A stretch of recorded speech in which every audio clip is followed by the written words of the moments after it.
This melancholy, however, did not prevent him from making friends with Katya. It even helped him to develop a more affectionate relationship with her.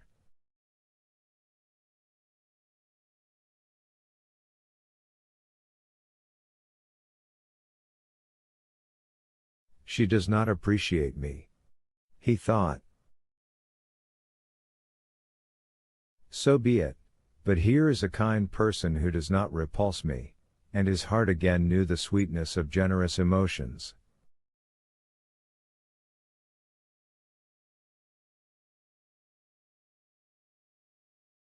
Katya vaguely understood that he was seeking a kind of consolation in her company, and did not deny him or herself the innocent pleasure of a shy confidential friendship.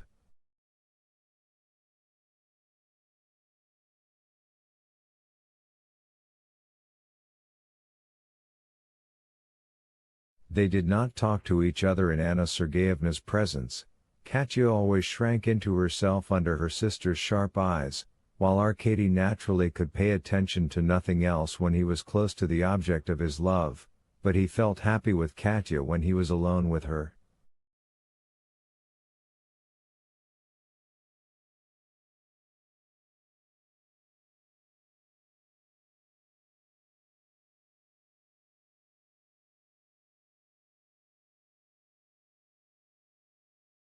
He knew that it was beyond his power to interest Madame Odintsov.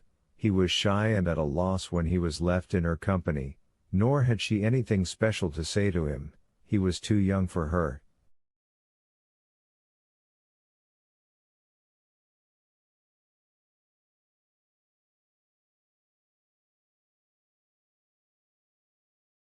On the other hand, with Katya Arkady felt quite at home. He treated her indulgently, encouraged her to talk about her own impressions of music, novels, verses and other trifles, without noticing or acknowledging that these trifles interested him also.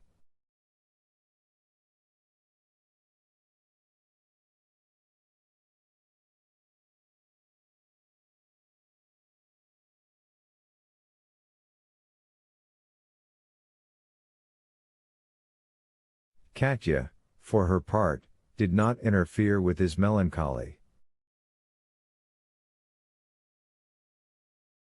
Arkady felt at ease with Katya, and Madame Odintsov with Bazarov, so it usually happened that after the two couples had been together for a while, they went off on their separate ways, especially during walks.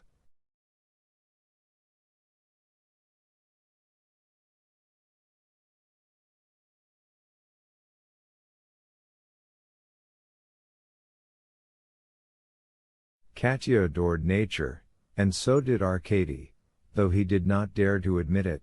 Madame Odintsov, like Bazarov, was rather indifferent to natural beauties.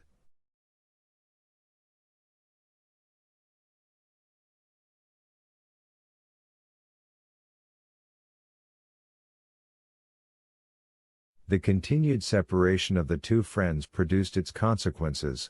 Their relationship began to change.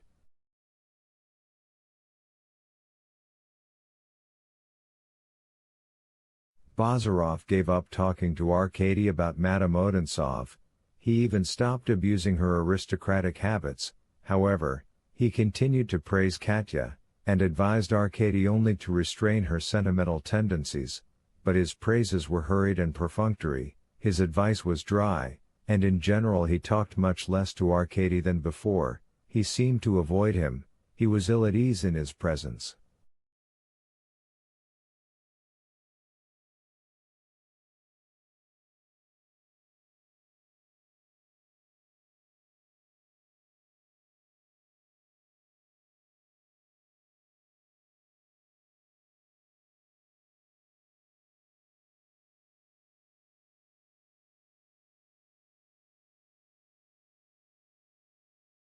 Arkady observed all this, but kept his observations to himself.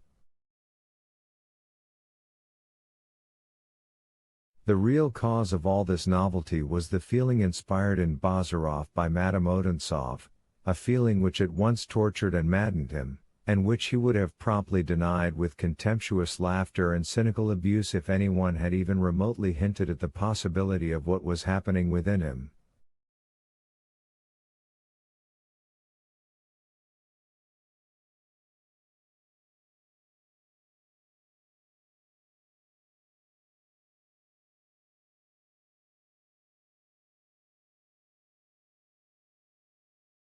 Bazarov was very fond of women and of feminine beauty, but love in the ideal, or as he called it romantic, sense, he described as idiocy, unpardonable folly. He regarded chivalrous feelings as a kind of deformity or disease, and had more than once expressed his amazement that Toggenburg and all the Minnesingers and troubadours had not been shut up in a lunatic asylum.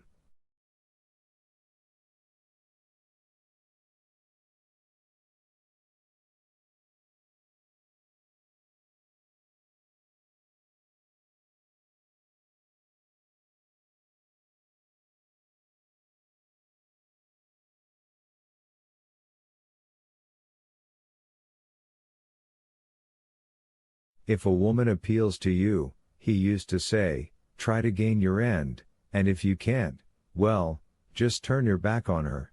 There are lots more good fish in the sea.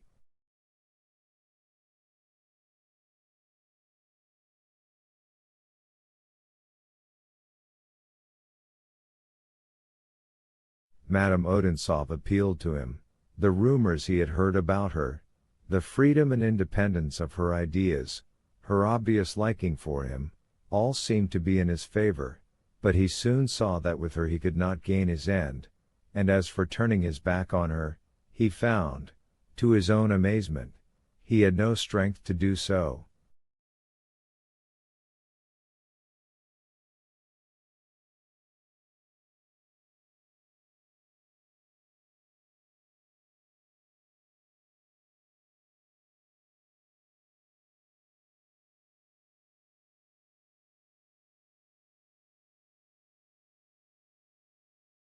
His blood was on fire directly he thought about her. He could easily have mastered his blood, but something else was taking possession of him, something he had never allowed, at which he had always scoffed and at which his pride revolted.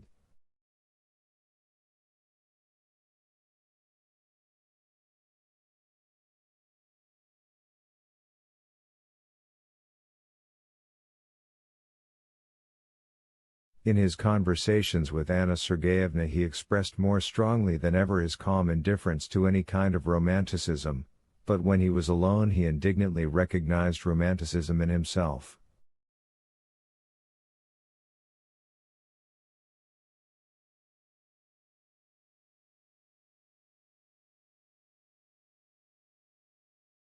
Then he would go off into the forest, and stride about smashing the twigs which came in his way and cursing under his breath both her and himself, or he would go into the hayloft in the barn, and obstinately closing his eyes, force himself to sleep, in which, of course, he did not always succeed.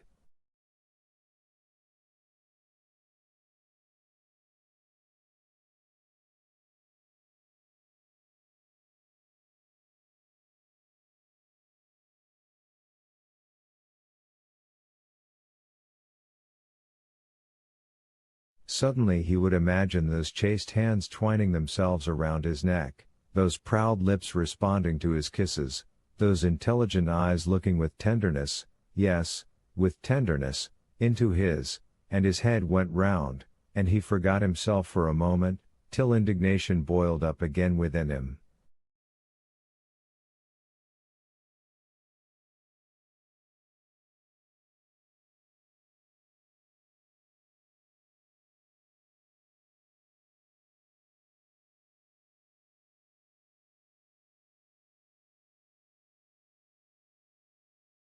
He caught himself indulging in all sorts of shameful thoughts, as though a devil were mocking at him.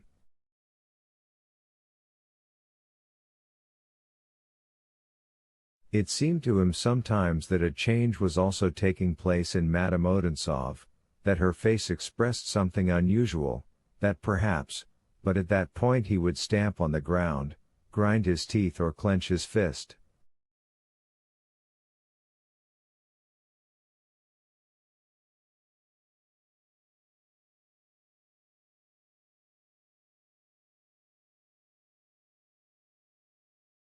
Meanwhile he was not entirely mistaken.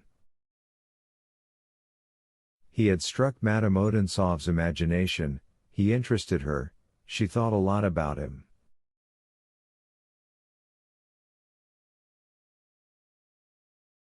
In his absence she was not exactly bored, she did not wait for him with impatience, but when he appeared she immediately became livelier.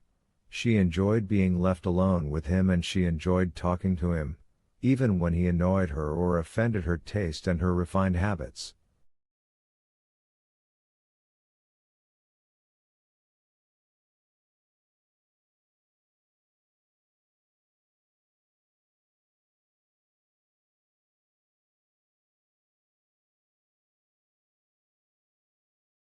She seemed eager both to test him and to analyze herself.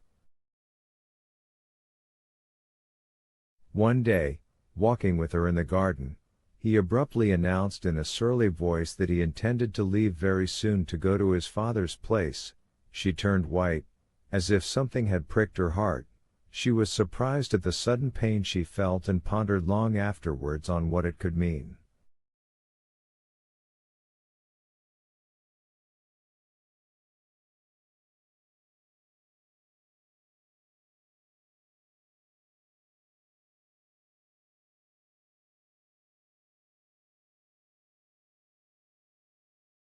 Bazarov had told her about his departure without any idea of trying out the effect of the news upon her, he never fabricated stories.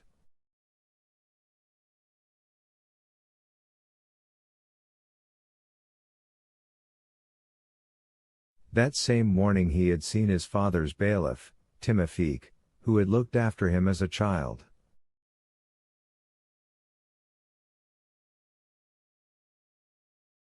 This Timofeik, an experienced and astute little old man, with faded yellow hair, a weather-beaten red face and with tiny teardrops in his shrunken eyes, had appeared quite unexpectedly in front of Bazarov, in his short coat of thick grey-blue cloth, leather girdle and tarred boots.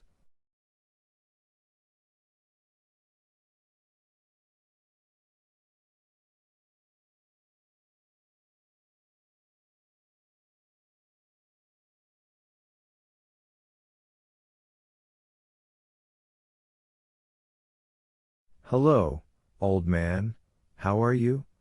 exclaimed Bazarov.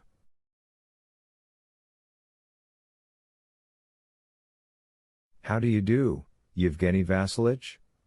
began the little old man, smiling with joy, so that his whole face was immediately covered with wrinkles.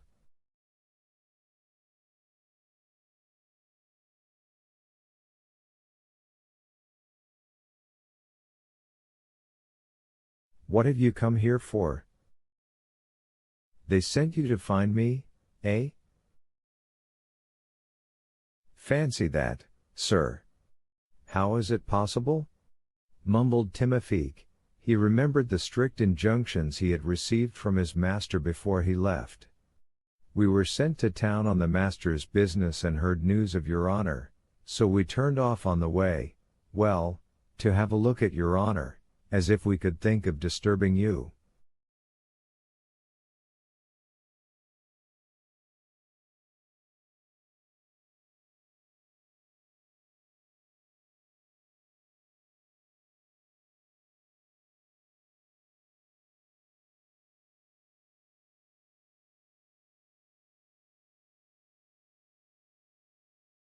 "Now then, don't lie." Bazarov cut him short.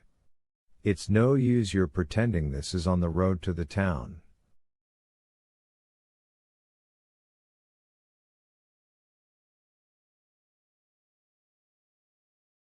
Timofeik hesitated and said nothing. "Is my father well?" "Thank God, yes." "And my mother?" "Irina Vlasyevna too, glory be to God." "They're expecting me, I suppose." The old man leaned his little head on one side. "Oh, Yevgeny Vassilitch, how they wait for you." Believe me, it makes the heart ache to see them. All right, don't rub it in. Tell them I'm coming soon. I obey, answered Timofeek with a sigh. As he left the house he pulled his cap down with both hands over his head, then clambered into a dilapidated racing carriage, and went off at a trot, but not in the direction of the town.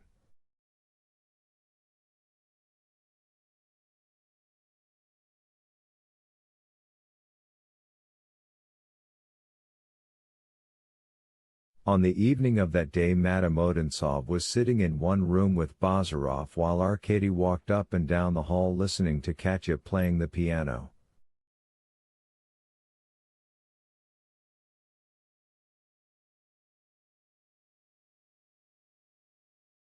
The princess had gone upstairs to her own room.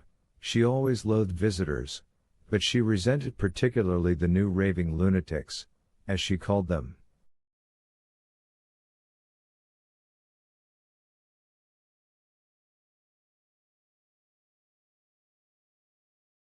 In the main room she only sulked, but she made up for that in her own room by bursting into such a torrent of abuse in front of her maid that the cap danced on her head, wig and all.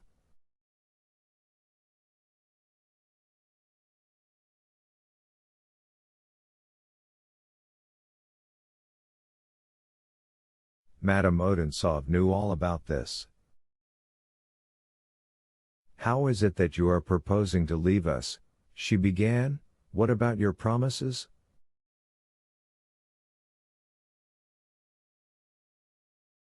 Bazarov made a movement of surprise. "What promises? Have you forgotten? You intended to give me some chemistry lessons." "It can't be helped.